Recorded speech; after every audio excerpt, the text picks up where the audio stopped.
بسم الله الرحمن الرحيم. ويل للمطففين الذين إذا اكتالوا على الناس يستوفون وإذا كالوهم أو وزنوهم يخسرون ألا يظن أولئك أنهم مبعوثون ليوم عظيم يوم يقوم الناس لرب العالمين كلا إن كتاب الفجار لفي سجين وما أدراك ما سجين كتاب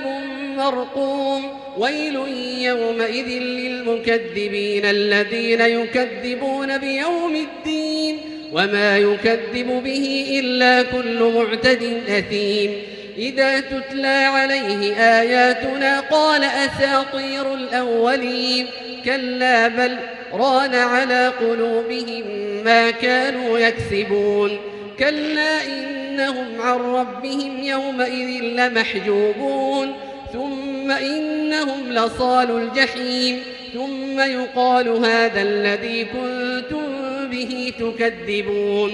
كلا إن كتاب الأبرار لفي عليين وما أدراك ما عليون كتاب مرقوم يشهده المقربون إن الأبرار لفي نعيم على الأرائك ينظرون تعرف في وجوههم نضرة النعيم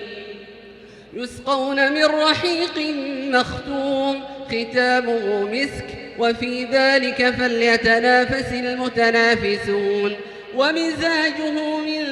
تسنيم عينا يشرب بها المقربون إن الذين أجرموا كانوا من الذين آمنوا يضحكون وإذا مروا بهم يتغامزون وإذا انقلبوا إلى أهلهم انقلبوا فكهين وإذا رأوهم قالوا إن هؤلاء لضالون وما أرسلوا عليهم حافظين فاليوم الذين آمنوا من الكفار يضحكون على الأرائك ينظرون هل ثوب الكفار ما كانوا يفعلون